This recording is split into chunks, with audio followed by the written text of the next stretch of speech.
जी हाँ, तो मैं अब आप सब लोगों के बीच में श्रीमान रघुवीर जी को आमंत्रित करूंगा कि वो आए और आप जोरदार तालियों से उनका अभिवादन और अभिनंदन करें। श्रीमान रघुवीर जी, और आप केमिस्ट्री के व्याख्याता हमारे हैं और आपकी केमिस्ट्री ठीक करने के लिए आ रहे हैं श्रीमान रघुवीर जी। एक बार जोरदार तालियों से इनका स्वागत करें।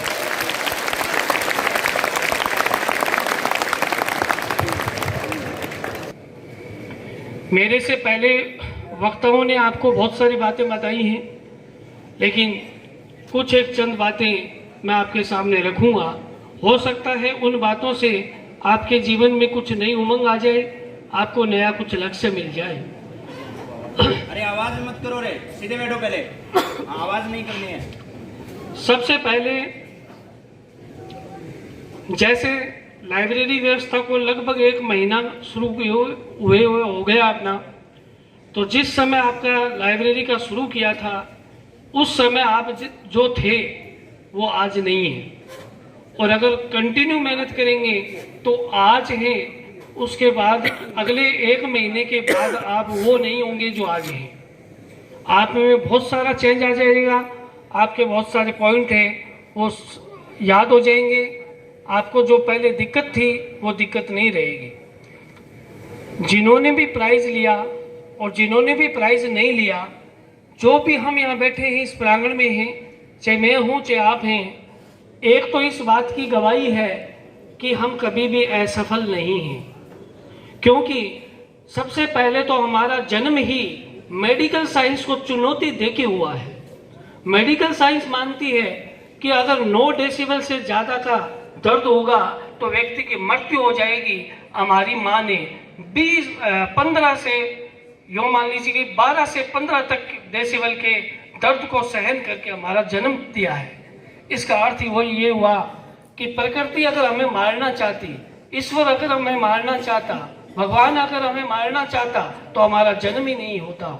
इसलिए अपने आप को कभी कम मत आंको, ये मत सोचो कि हम हार गए, हारे कुछ भी नहीं है, क्योंकि हमारी शुरुआत ही अब हुई है। तो आप शुरुआत से पहले ही अपने आप को हार कैसे मान सकते हैं। आज से अगर हम देखें, बोर्ड परीक्षा अब की बार कुछ जल्दी होने वाली है, लेकिन फिर भी माने कि आप 1 मार्च से अगर बोर्ड परीक्षा को मान के चले तो भी अपने पास 48 दिन शेष है। 48 दिन के अंदर हम देखें, एक विषय को आप अगर घर पर 1 घंटे पढ़ते हो, 5-6 घंटे की शुद्ध आपके घर पे पढ़ाई होती है विद्यालय के अलावा, तो आपके पास एक विषय के हिसाब से 48 घंटे एक विषय को पढ़ने के शेष हैं। 48 घंटे का अर्थ हुआ कि आपके पास 2 दिन एक विषय को पढ़ने के लिए शेष हैं। अगर आप आज उसी तरीके से पढ़ रहे हैं कि 2 दिन बाद में आपको बोर्ड परीक्षा में बैठना है, तो आपका पढ़ना सही है। और अगर आप उस तरीके से नहीं पढ़ रहे हैं कि 2 दिन बाद में परीक्षा में बैठना है, अब तो आपके पास बहुत सारा समय पड़ा है, ऐसा सोच के पढ़ रहे हैं, तो आपका पढ़ना सही नहीं है। क्योंकि ये जो समय है, उस समय में प्रत्येक विषय को पढ़ना भी जरूरी है, प्रत्येक विषय को साथ में लेके चलना भी जरूरी है। इसलिए आप अगर समय का सही सदुपयोग करेंगे तभी अपने लक्ष्य तक पहुंच पाएंगे। जैसे आपने अब तक का जो रिजल्ट प्राप्त किया है, वो रिजल्ट आपके विचारों, आपके मेहनत का नतीजा है। आप अपने विचारों में बुनियादी चेंज करके अपने रिजल्ट को चेंज कर सकते हैं। एक व्यक्ति को एक बार सजा सुनाई गई कि इसको एक बहुत बड़ी सजा दी जाएगी, इसका यो मान लीजिए कि उसको एक प्राणों की सजा दी गई और उसको कहा गया कि तेरी आंख पर पट्टी बांध करके हम तेरे को कोबरा नाग है उसका डंक लगवाएंगे और तेरी मृत्यु हो जाएगी। फिर अब हुआ क्या, उस व्यक्ति की आंखों पर पट्टी बांध करके और उसको कोबरा नाग है वो सामने सर्प दिखाया गया, लेकिन उस कोबरा से उसको डंक नहीं लगवाया गया, मात्र उस व्यक्ति के ओल पिन को चुबाया गया, एक सुई को चुबाया गया छोटा सा, और आप मानेंगे कि वो व्यक्ति उस डर से ही मर गया। और जब उसका पोस्टमार्टम किया गया तो उसके शरीर में वो ही जहर पाया गया जो कि कोबरा के काटने से पाया जाता है। ये सूचना ये बताती है कि जैसा हम यहाँ सोचेंगे वैसा सामने घटित होगा। आज से आप पॉजिटिव सोचना शुरू कर दें, अपने लक्ष्य को सामने रख के सोचना शुरू कर दें, तो आपका लक्ष्य आपको एक दिन मिल जाएगा। क्योंकि सफलता उन्हीं को मिलती है जिनके सपनों में जान होती है। पंखों से कुछ नहीं होता, हौसलों से उड़ान होती है।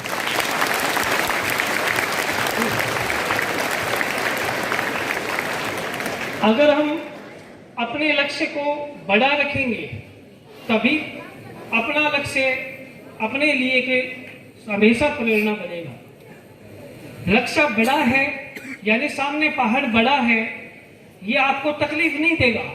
तकलीफ क्या देगा?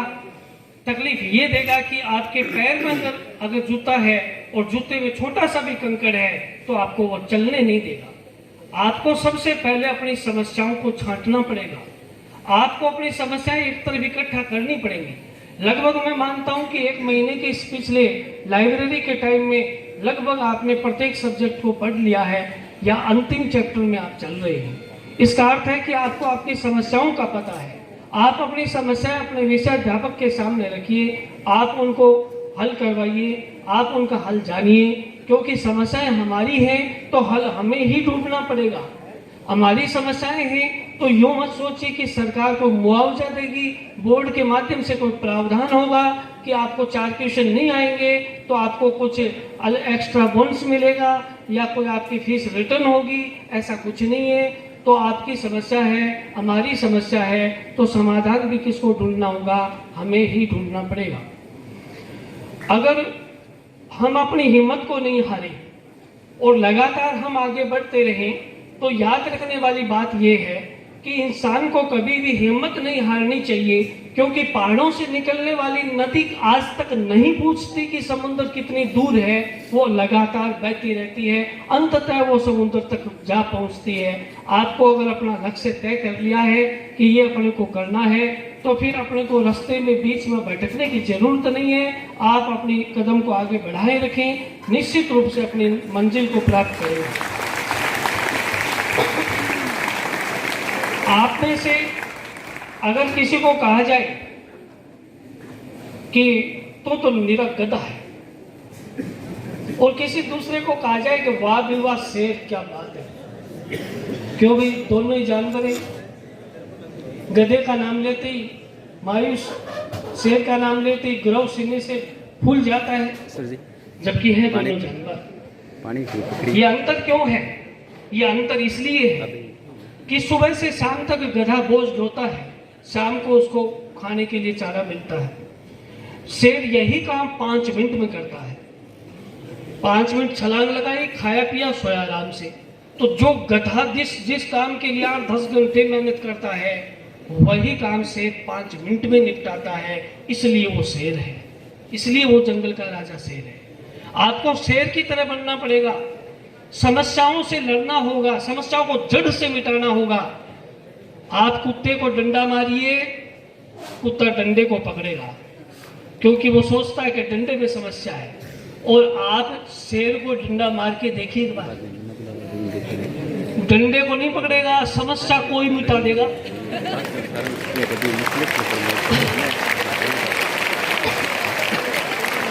जब आप कोई टेस्ट देके जाते हैं, कोई क्वेश्चन आपका गलत होता है, मैं कहता हूं उस तरह के 100 प्रकार के क्वेश्चन आप हल कर लीजिए।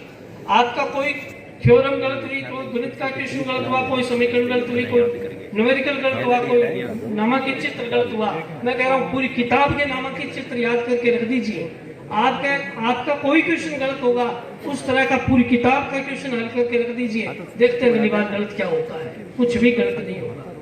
अब आप कहेंगे कि जी ये सब कुछ ठीक है, लेकिन हम अपनी पढ़ाई में हमें समस्याएं बहुत हैं। मैं आपसे एक बात पूछता हूँ, समस्या किसके जीवन में नहीं है? मेडिकल साइंस मानती है कि जब ईसीजी के अंदर उतार चढ़ाव आता है तभी तक व्यक्ति जिंदा है, और जब ईसीजी के अंदर एक स्टेट लेवल आ जाता है व्यक्ति डेड हो जाता है। तो उतार चढ़ाव आने अपने जीवन में जरूरी है, चाहे वो समस्या के रूप में आए, चाहे हम पढ़ रहे हैं हमारी याद नहीं हो रही उसके रूप में आए, चाहे हमारे टेस्ट के परिणाम के रूप में आए, लेकिन उन समस्याओं से जूझना पड़ेगा, उन समस्याओं से हमें लड़ना पड़ेगा, क्योंकि ईश्वर का दिया हुआ कभी भी अलग नहीं होता। ईश्वर का दिया हुआ कभी अलग नहीं होता। जो टूट जाए वो संकल्प नहीं होता, जो टूट जाए वो संकल्प नहीं होता। हार को मंजिल से दूर रखो, हार को लक्ष्य से दूर रखना, क्योंकि जीत का कोई विकल्प नहीं होता।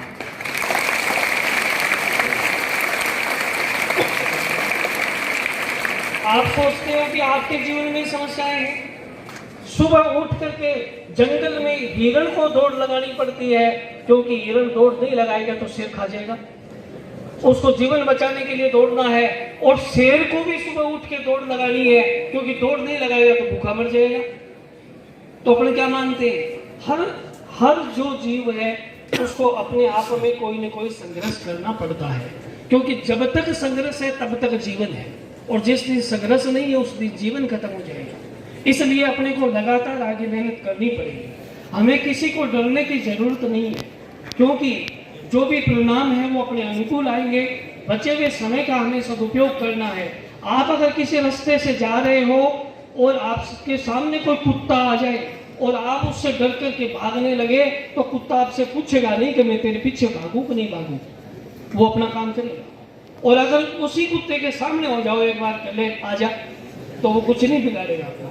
इसलिए किसी भी समस्या से डरने की जरूरत नहीं है। आप अपनी पढ़ाई को लगातार सुचारू रूप से करते रहें, और उसी तरह से आप चलते रहें जैसे किसी गली के अंदर एक हाथी चलता है। जब हाथी चलता है अपने लक्ष्य की ओर, तो गली के कुत्ते भौं भौं करते हैं, कभी वो उन पर ध्यान नहीं देता, कभी ध्यान नहीं देता, क्योंकि उसका अपना एक लक्ष्य है, अपनी ओर चल रहा है। आप एक अपने आप को एक मजबूत हाथी के तरह माने, लेकिन ध्यान दें, मैं जो हाथी के बच्चे की बात बता रहा हूं उसको आप समझ लीजिए, आपके जीवन में नई क्रांति आ जाएगी। आपने अब तक अपने आप को ये साबित कर रखा है कि मुझे फिजिक्स नहीं आती, मुझे केमिस्ट्री नहीं आती, मुझे मैथ नहीं आता, मुझे ये नहीं आता, मुझे ये नहीं आता। सारी चीजें साइड में रखो एक बार। आप सोचिएगा, हाथी बड़ा जंतु है, उसके शक्ति का अनुमान नहीं लगाया जा सकता। जब हाथी के छोटे बच्चे को बांधा जाता है, पकड़ा जाता है, मजबूत रस्सियों से बांधा जाता है उसको, वो हाथी का बच्चा छुटाने की कोशिश करता है, तड़पता है, खींचता है, भागता है, लेकिन रस्सी मोटी होती है, नहीं टूटती है जंजीर, वो वहीं बंधा रहता है। फिर क्या करते हैं, थोड़े दिन बाद में जो उसके महावत होते हैं वो क्या करते हैं, उस जंजीर को थोड़ा पतला कर देते, कम जंजीर से बांध देते हैं। हाथी का बच्चा मान लेता है कि मेहनत करना बेकार है, वो थोड़ी बहुत मेहनत करता है, उससे वो जंजीर टूटती नहीं है। और उसके बाद जो जो हाथी का बच्चा बड़ा होता है, उसके महावत छोटी सी एक पतली सी रस्सी से उसको बांध देते हैं। हाथी वहीं का वहीं रहता है, क्योंकि उसने सोच लिया कि मेहनत करना बेकार है। और यही अपने साथ हो रहा है।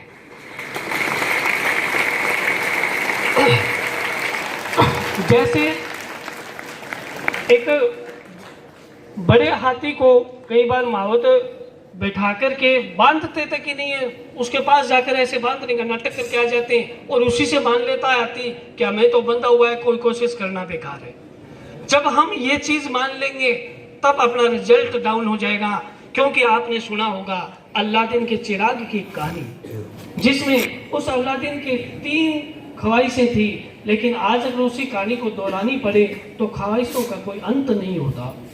लेकिन उस अलादीन के पास में ख्वाहिश पूरी करने के लिए एक जिन था, अपने लिए अपनी जो ख्वाहिशें हैं उनको पूरा करने के लिए पूरी सृष्टि है जो आपकी ख्वाहिशों को पूरा करेगी। किसी भी मंदिर में जाके देखिए, भगवान का हाथ हमेशा ऐसा होता है। हम कहते हैं हे भगवान मैं पढ़ाई में कमजोर हूँ, भगवान कहते हैं तथास्तु। हम कहते हैं हे भगवान मैं पढ़ाई में होशियार हूँ, भगवान कहते हैं तथास्तु। होशियार नहीं है तो भी होशियार बनने शुरू हो जाएंगे। इसलिए हम जो जैसे सोचेंगे वैसे हम पाएंगे।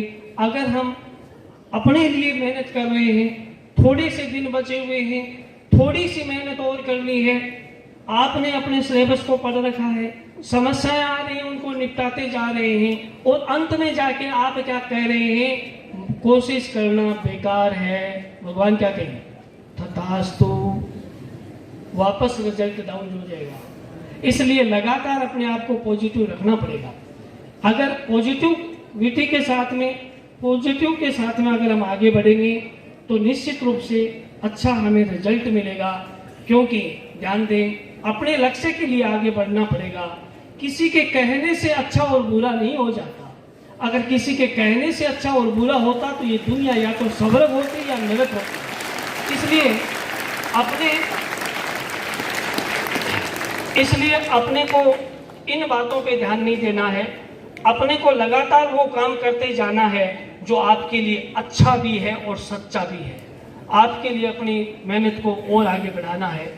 मैं ज़्यादा समय नहीं दूंगा, पूर्व वक्ताओं ने सारी बातें बताई हैं और मैं यही कहूँगा कि आप अपनी सफलता के लिए अपनी जो भी 100% मेहनत है उसको जो किए, आपको 100% रिजल्ट मिलेगा। मैं प्रत्येक बच्चे को जो यहाँ बैठे हैं, मैंने क्लास में भी कहा है कि मैं मानता हूँ कि मैं मेरे सब्जेक्ट में अगर कोई बच्चा पास हो तो 90 का आंकड़ा पास करके निकले। पिछली बार 90 से ऊपर 81 बच्चे थे, अब की बार 90 से ऊपर हम 100 तक लगाना चाहते हैं और इसे लगाएंगे निश्चित।